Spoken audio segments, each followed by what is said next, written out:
नमस्कार साथियों, एक बार फिर से स्वागत है आपका अपने YouTube channel DS computer guide में। तो साथियों, HKRN कर्मचारी जॉब सुरक्षा मामला है जो एक बहुत बड़ा चुनावी मुद्दा बन के रह गया है। लेकिन कल जो सैलरी बढ़ोतरी को लेकर सरकार ने लेटर जारी किया है HKRN के माध्यम से 8% सैलरी जो बढ़ोतरी की है उसको लेकर सरकार को यह था कि कर्मचारी HKRN के जो कर्मचारी हैं इनको जो है 8% वेतन वृद्धि का लेटर थमा कर के जो जॉब सुरक्षा एक्ट का मामला बड़ा जोरों शोरों से हरियाणा में वायरल हो चुका है और एक बड़ा चुनावी मुद्दा बन चुका है। इसको कहीं ना कहीं छिपाने के लिए इसके ऊपर 8% वेतन वृद्धि का जो पर्दा डालकर इसको छुपाने की कोशिश की जाए, लेकिन साथियों ऐसा बिल्कुल भी नहीं हो रहा।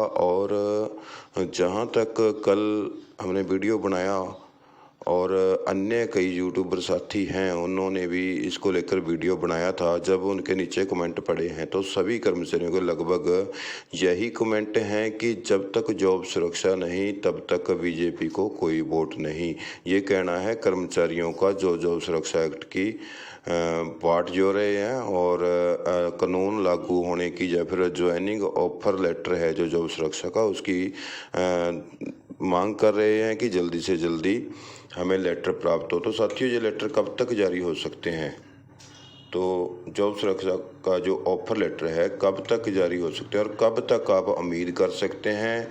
और जो माननीय मुख्यमंत्री नायब सैनी जी ने बार बार यही कहा है कि जॉब सुरक्षा जो एक्ट है वो हमारा पत्थर पे लकीर है, इसको कोई नहीं काट सकता और जल्द ही पत्र जारी हो जाएंगे। और हमने विभागों को आदेश कर दिए हैं, विभागों का काम है, विभाग जल्दी लेटर जारी करेंगे।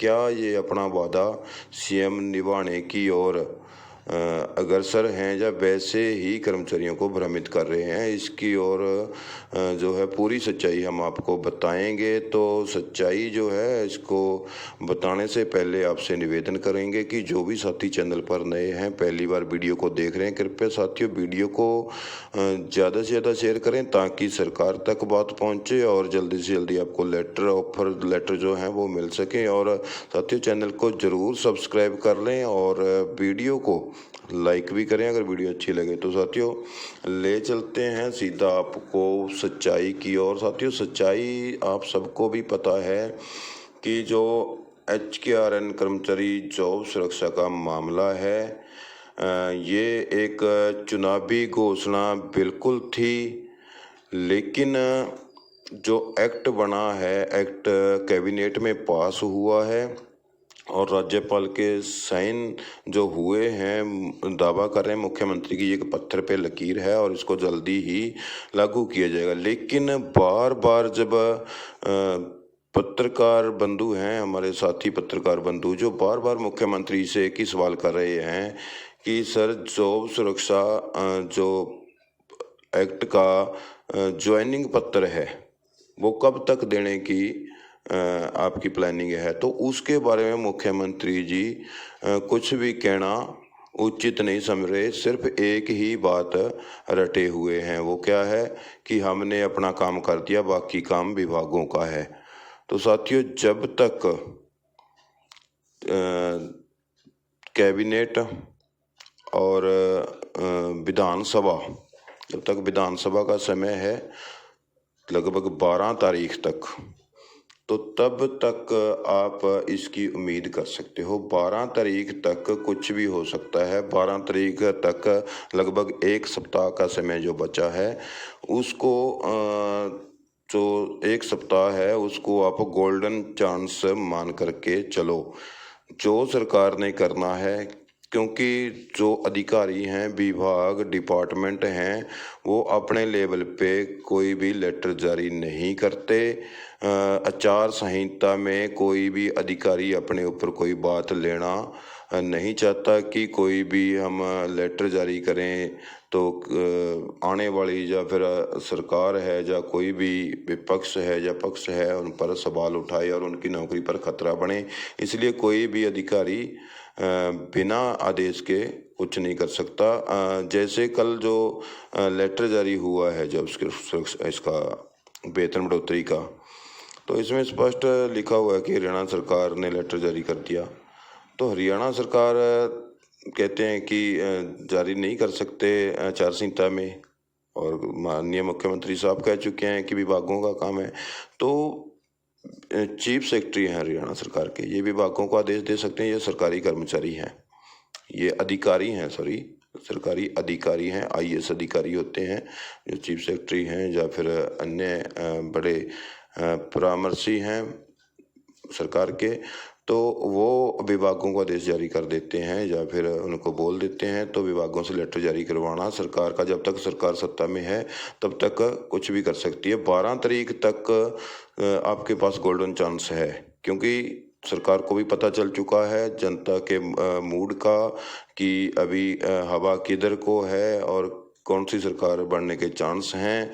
और सरकार नहीं चाहेगी कि उनकी जमानत तक जब्त हो जाए। ऐसे में तो जो काम है, जो वादे हैं सरकार ने किए हैं, उनको निभाने का जो प्रोसेस पूरा करने के लिए हर संभव प्रयास है जो वो करेगी सरकार। क्योंकि सुनने में आया था कि 12 तारीख तक सत्र बुलाएगी सरकार, लेकिन साथियों ऐसा संभव अभी नहीं होगा, क्योंकि मामला था सत्र बुलाने का जब तक टिकट वितरण नहीं हो जाता। तो अब टिकट वितरण हो चुका है, बहुत से विधायक हैं बागी हो चुके हैं, अन्य पार्टियों में जा चुके हैं। तो बहुमत की कमी है, बिल्कुल सत्र जारी होने की उम्मीद बिल्कुल ख़त्म है। तो ऐसे में अगर सरकार चाहे तो एक हफ्ते के अंदर अंदर विभागों को बोल के आपका जॉब सिक्योरिटी जो एक अपॉइंटमेंट लेटर है वो जारी करवा सकते हैं, जिससे कर्मचारियों को ये फ़ायदा होगा कि एक तो अगर आपको जॉब सुरक्षा का लेटर मिल जाता है तो आप उसको लेकर के कभी भी कोर्ट में अपना पक्ष रख सकते हो। मान्य कोर्ट के दरवाजे खुले हैं। जॉब सुरक्षा एक्ट को चाहे 6 महीने के लिए ही उसकी उम्र होती है अध्यादेश की, तो एक बार आपको लेटर मिल जाए तो तब आप कोर्ट का दरवाज़ा खटखटा सकते हैं। अगर कोई सरकार उसको भंग करती है या फिर अपने आप भंग हो जाता है 6 महीने के बाद, तो आपके पास चांस हो जाएगा। तो साथियों, पत्थर पे लकीर वाली बात बार बार मुख्यमंत्री जी जो कर रहे थे, तो अभी देखना ये होगा कि एक सप्ताह के अंदर क्या मुख्यमंत्री जी अपनी पत्थर पे लकीर वाली बात पर कायम रहते हैं या नहीं।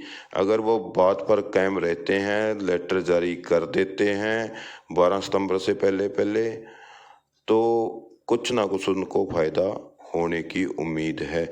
अगर 12 तारीख तक कुछ नहीं होता साथियों, तो 12 तारीख के बाद जो विधानसभा भंग हो जाएगी, चाहे सरकार खुद करना चाहे राज्यपाल को सिफारिश करके, अगर नहीं भी करती है तो संवैधानिक तौर पर ऑटोमेटिकली विधानसभा 12 तारीख तक भंग हो सकती है। तो उसके बाद कोई चांस नहीं है लेटर जारी होने के। साथियों, आपको सीधा सीधा स्पष्ट बता देते हैं।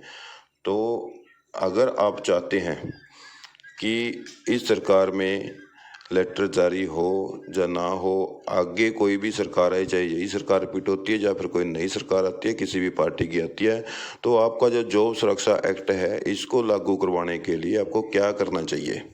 सबसे बड़ी बात साथियों, आपको एक ही संदेश या फिर सुझाव देना चाहूँगा कि जब भी आपके गांव में, शहर में, मोहल्ले में कोई भी कैंडिडेट है, चाहे वो किसी भी पार्टी का है, वोट मांगने के लिए आपके गांव में, शहर में, मोहल्ले में आता है, तब सभी कर्मचारी आसपास के जितने भी कर्मचारी हैं उस जिले के लगा लो, उस विधानसभा क्षेत्र के लगा लो, एकत्रित होकर के सभी सदस्यों को जो कैंडिडेट हैं किसी भी पार्टी के हैं, चाहे वो कांग्रेस के हैं, चाहे वो बीजेपी के हैं। बीजेपी ने तो कहा ही है कि इन्होंने तो बनाया है एक्ट, ये तो आते हैं तो करेंगे ही। अगर दूसरी पार्टियों के जो कैंडिडेट आते हैं तो उनको बोलो कि अपने जो घोषणा पत्र में ये मांग डालो कि सरकार आते ही पहली ही कैबिनेट में इस एक्ट को लागू किया जाएगा, विधानसभा में पारित करके।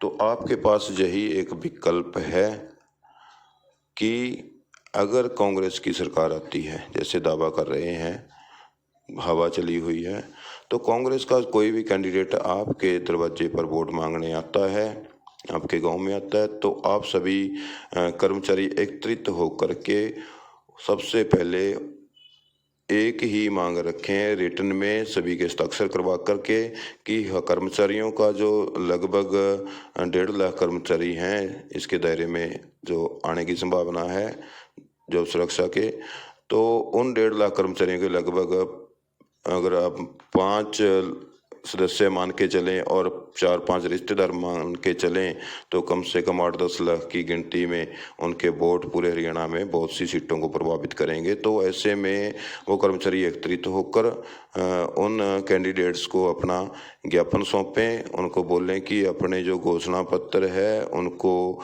जो जॉब सिक्योरिटी का मामला है वो पहली ही कैबिनेट में उस जॉब सुरक्षा एक्ट को जो मौजूदा सरकार ने घोषणा की है उसमें कोई भी चेंज ना करते हुए, बदलाव ना करते हुए उसको ज्यों का त्यों पहली कैबिनेट में एक्ट को पास करके कर्मचारियों को इसका लाभ दिया जाए और घोषणा पत्र में ये मांग हर एक पार्टी के होनी चाहिए, तब जा करके आपकी जॉब सुरक्षा जो है आप एक उम्मीद जता सकते हो साथियों।